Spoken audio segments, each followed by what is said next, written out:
This feels really weird. So, I'm Amy, and I'm here to talk about what it's like having a hearing disorder, specifically a listening disorder, which is quite different. And I realise I've never really given a proper definition, a proper explanation of what my hearing issue is, apart from on the odd drunken night out, I meet someone new and and then it's like, oh, Amy's like deaf or something. The jokes come in. I'm not deaf. I do have a disorder, but it's quite rare. Not a lot of people know about it, and I thought I'd do a video kind of explaining what it is and what it is for me, how I deal with it, in hopes that maybe I can help someone who has a similar issue. Yeah, I don't know how to start the video, so we're just going to do it because it's already started. Oh, this is already very cringy. I keep catching how I look and it feels weird. Anyway, moving on. So by definition, the problem I have is called Auditory Processing Disorder, APD.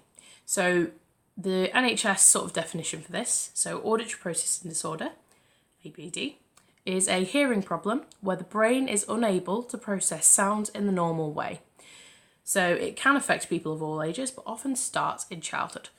So yeah, my problem started, we started looking into it and realising there was something not quite right, probably when I started going into education, so around 4 or 5 years old.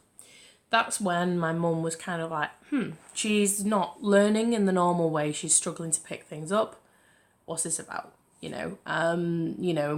And I'm sure at the time there was thoughts maybe it's a learning disorder, there's a number of things that it could be. But it was quite apparent it was to do with my hearing at the time. So, I went to hearing specialists, doctors, went for scans, numerous hearing tests, the whole thing. But with this kind of disorder, it's quite difficult to actually understand it and pick it up and get it diagnosed because hearing tests won't show anything. I can hear perfectly fine. I can hear volume, I can hear speaking, I can hear noises, but I just struggle to distinguish those noises and what sounds are. And that sounds really overcomplicated and I'm rubbish at actually giving this a definition. So I'm going to be referring to the lovely NHS to give me a real actual definition for this, so that way I don't sound like an idiot. So APD essentially can affect you in a number of different ways, and it even says here that on the NHS that a child with APD may appear to have a hearing impairment, but this isn't usually the case, and testing often shows that their hearing is normal, and this is spot on. So from the age of 4 to about 15 or 16, no doctors had a clue what was going on. We went to numerous doctors, numerous hearing specialists. Nobody could diagnose what was going on. Nobody knew. And it was a big struggle because all through my education, teachers would think that, that I'm not focusing enough. Maybe I'm not trying hard enough. Social situations, people might think I'm ignorant or quiet. Which is bizarre now, and I know that if any of my friends are watching, they'll be absolutely wetting themselves because I'm not a quiet person. I'm gobby as anything. But in group situations, it's very difficult for me to actually understand what's going on. And as I say, because it's not so much a hearing problem, it was very hard to actually get a diagnosis and actually kind of figure out how was best to deal with it. We had no idea. So now I'm 20, so I've been formally diagnosed with auditory processing disorder for about 5 years, and I think I've learned a lot of how to deal with it in that time. But we'll carry on with a bit more of an idea of how it affects people. So it can affect your ability to understand speech, particularly if there's background noise, more than one person speaking, the person is speaking quickly, or the sound quality is poor. All of this rings perfectly true. So, as I was saying, say I'm in a group scenario, there's a family meal, we're on a night out, whatever it might be. If there's more than one person talking, I am lost. I don't I don't know what they're on about, I can focus on one person and then I'll focus on the other person. And it was quite interesting actually with my current partner. So when I first met his family, you know, we'd have about, 6, 7 of us at a table having a big family meal. And they all thought I was really awkward and quiet at first, which is bizarre because I am a loud person and I am very confident. But when it comes to a big group scenario, I'm gonna struggle because I'm trying to join into every conversation and figure out what's going on. But what normally happens is I sit there and I'm quiet and I'm looking around like, I don't know what's going on. And you say if there's like an emergency or something happens, you know, like if there's a, or if just I'm out with friends, right? And in the past, if I've been out with friends, there's like 8 of them or whatever, there's a lot of people, right? They all decide, oh, let's go to location A, right? If I'm not told, everyone starts walking and I'm like, where am I going? And it's very much that. Like it is interesting that, you know, if there is more than one person speaking, especially, I just don't have a clue, man. Yeah, another one here. So it says it can also affect your ability to distinguish small. Can't talk either, apparently. So auditory processing disorder also impacts your ability to distinguish similar sounds from one another. And I didn't realise this was actually to do with my hearing, but that does make sense. So, for example, shoulders versus soldier. Even saying it feels weird. Like, so similar sounding words. That's confusing. Cold versus cold, and it becomes difficult, especially with accents. Like I'm not very well spoken, so I might be on this video because I'm trying to be formal, but I'm quite northern, so like I know that some of my words can even come out sounding very similar, not pronouncing all the letters, which is well and good. But if someone does that with me, and I'm going to get a completely different message to what they're trying to tell me. So yeah. Another issue is concentrating when there is background noise. So this can lead to difficulty understanding and remembering instructions, as well as difficulty speaking clearly and problems with reading and spelling. Yes, so it is confusing. I think that's true for a lot of people, to be honest. When there's a lot of background noise, it is hard to concentrate. But yeah, with the way it affects me is, again, in conversations with people. If there is a lot of background noise, a lot of stuff going on, talking, whatever it might be, it makes it even harder to focus on what someone's saying to me. My lip reading is dreadful. So you could be talking about, I don't know, how you're terrified of bees, right? But I'll be looking at you like, why are you scared of trees? Trees aren't scary. You know, it gets a bit ridiculous. That was an awful example. Wow. Oh, man. This bullet point's a bit weird on the NHS little definition here. So it says enjoy music. It doesn't give any more of a description. It just says enjoy music. It's hard to enjoy music. I can still enjoy music. In fact, music is one of those things that I can pick up quite well. I think what they're referring to is, so I used to be kind of very like, I didn't listen to metal at all, because I thought I wouldn't be able to understand anything. Like, if it's, what I meant was screamo stuff, heavy stuff, where it's hard to distinguish what they're saying. And more often than not, I do need lyrics to songs that I know, you know, but it's, I can still enjoy music. I can still hear. Again, it's just understanding what's being said. Yeah, sometimes I might need a bit of help with that. But I don't think this one is a particularly big issue with auditory processing disorder, to be honest, or at least not with myself. Other people might find it different. But yeah, there's a lot of factors. Now it says here, many people with APD find it becomes less of an issue over time as they develop skills to deal with it. Although children may need extra help at school, so they can be as successful as their classmates. Yeah, so I was quite unfortunate in that sense because, again, I was only formally diagnosed when I was about 15. So I went through all my school life doing pretty awful. And I'm not blaming that entirely on my hearing, of course, but it definitely was a big hindrance. I think it is important to get the word out about things like this because it's quite rare. I've met one person in my whole life who has auditory processing disorder, and it's insane that I don't know, it's insane how no one knows what it is. And I know it's not as big of an issue as, say, someone who's deaf or has a hearing issue. But it is important because it can impact a child's full education. I'm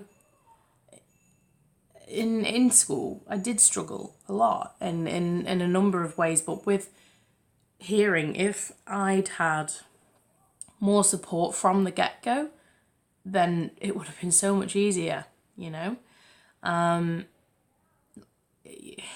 for example, in maths, right, I got a U. That's partially because I'm rubbish at maths, but it didn't help that I wasn't given any support because they didn't understand my issue. We didn't fully understand my issue. But I think it's frustrating that it took this long to understand it. But yeah, no, I think the reason I wanted to kind of do this video is because you could have this issue. And, if you've had this kind of story where you've gone to the doctors for years and years and years and no one's been able to figure it out, you could have this same problem. You could very well have the same problem. And I don't know, I kind of just wanted out there for that one rare person who stumbles upon something like this to help them find that diagnosis, because it's so hard to get diagnosed with something like this. Because like I said, the traditional hearing tests, things like that, doesn't work. It doesn't work. And it felt so degrading over the years to constantly be told, you're fine, you're fine, you're fine, when it's no, I'm clearly not. I don't know. I'm going on a tangent. This is really difficult to stay on point. Moving on. Okay, so I nearly freaked out then. So basically, on this NHS article, if you will, it says treatments for auditory processing disorder, and I was like, hey, hold on. There's no cure for it. I just have it. I can't get rid of this problem. It's not something that can just get fixed. Then I scrolled down and I was like, okay, what it means is, so auditory training, which is basically just trying to train your brain to understand sort of identifying sounds, guessing where they're coming from, focusing on things. The other one is changes at home or school or help from others. So there's no surgery, there's nothing no magical science that can fix the issue. That would be incredible, but no, there's nothing that can fix the issue, unfortunately. So basically what I've got here is, it says help from others. So I want to explain in this mess of a video how I deal with my problem and how I try to make things easier for myself, and then how others can help. So if you have someone who's got an issue such as mine, or if you know me even and you want to try and help me out, that'd be real cool. Everyone's super understanding though, so it's really good. So the way that I kind of deal with my issue is when I'm in a group circumstance, when I'm in a group scenario, especially if it's with somebody new who I've not met before, I tell them right off the bat, I have auditory processing disorder, I have a hearing problem. Then I'll just say to them, basically, in the most polite way, it's in one ear and out the other. If it's a group scenario, I'm not going to understand what you're saying unless you're talking directly to me. or unless my focus is on you. And, you know, I used to feel bad because I thought people thought I was ignoring them. I thought that, you know, they thought I was mean, like, but no, it's literally, it's not that. It's literally just a case of, unless my focus is on you or your focus on me, there could be some miscommunications. And if you want my attention, just punch me in the head. Like, you know, just tap me, just say, Amy, you know, and I'll look over. But yeah, it's, I think for me, it's better now because I'm not as shy as I used to be. I'm very confident now. So I can be very forward and say, hey, this is my issue. So just so you're aware. And that I'm not the worst person alive. I don't hate you. You know, this is just my issue. And I think being open about that is a big part of coping with it. Now, there's not an awful lot that you can really do with it. But I'm going to talk now more about what other people can do. So again, if you know anyone who has this issue or you want to help people out like me, then this is kind of what you can do. So try to have their attention when you're speaking to them. Face to them before you talk. It's not necessary, but it really does help. So if you're wanting to have a serious conversation or you want to talk about something and you want me to actually have a clue, you know, look at me, you know, let's talk, but face to face, right? Speaking clearly and at a normal pace, not too fast or too slow. Yeah, like, just because I have a hearing problem doesn't mean you have to speak in slow motion. Like I said, my lip reading is awful anyway. So I just want you to talk, like I talk quite quick, but if you talk at a normal speed, it's quite just average, just normal, brilliant. Too fast or too slow can add more confusion. So yeah. Emphasize your speech to highlight the key points of the message. Yeah, everyone does that anyway. So if you're angry about something, your swear words are going to be the key point of that message. You know, like that's a weird example, but the people who speak monotone and just all like this all the time, like it's even harder to understand what you're on about. But if you work on trying not to be too monotone with people with ADP, it's really helpful. And I can understand the emotions, I can understand the words, and it gets the message across. You know, most of the time when people talk to me, they're screaming at me anyway. So that was a joke. They don't do that. Oh, this is so cringy. Oh my word. Repeat or rephrase the message if necessary. My key phrase should be, what? What? Because all the time, I'm going to ask you to repeat yourself. All the time. And it's annoying, but I'm not doing it to be, not doing it because I'm ignorant. You know, I'm trying to get where you're at. And yeah, being able to rephrase yourself and being okay with doing that is just a huge help. Other strategies, not using long sentences, using pictures to help them understand what you mean, not covering your mouth when you talk to them. Who covers their mouth when they're talking to people? Unless you've just swallowed 5 onions and loads of garlic or something. This article's weird, man. So I brought with me, as I briefly showed earlier, I don't know if I showed it in this take actually, I've tried recording this numerous times, briefly brought with me my hearing aid. This is what it looks like. So there's a little display on the front of it. You connect it to your little dongles, and basically these hook into your ears at the back, and basically you just hook this and put this in your pocket or wherever, and you usually clip this little microphone wherever. So say if there's a lecturer at uni, I would give them this. I wouldn't though, because it's expensive. I'm not going to do that. But, you know, you can put it on a table or something. It'll pick up what they're saying and it's louder. So that's how my hearing aid works. Again, more of a listening aid. But for me, this doesn't help an awful lot. Because like I mentioned earlier, I can hear the volume. there's no point making a group of people louder if I still don't understand what they're saying. So, but yeah, there's, if anyone ever sees me, I don't really wear it often, but if anyone ever sees me with a little microphone, I'm not recording you for the government, or am I? No, I'm just trying to make you louder in a scenario where I might struggle to hear you. But again, with this disorder, that's not really the case. It's more so, again, the actual processing of words. So I hope anything that I said has made some sort of sense. It has been a bit all over the place. This has kind of just been a one-off really weird video. I don't know, I was kind of just sat around and I thought, I've got a day off, what do I do with it? And then I just had this urge to make a video, even though I'm going to look at it and be really cringed out. But yeah, no, I realised it was something that I don't really talk about properly. I'm just going to say, I've got a hearing issue, you know.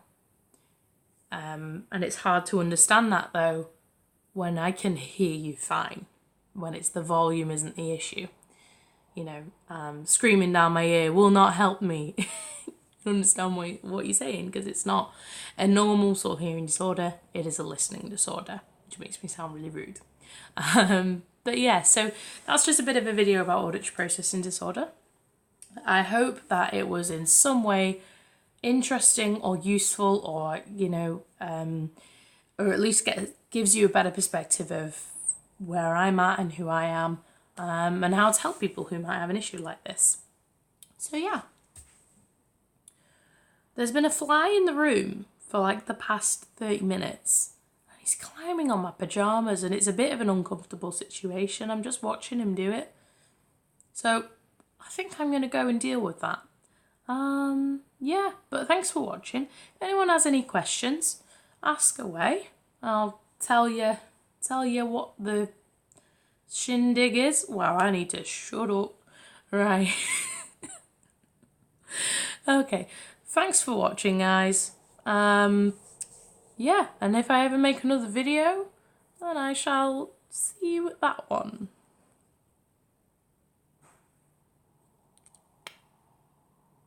Okay, bye.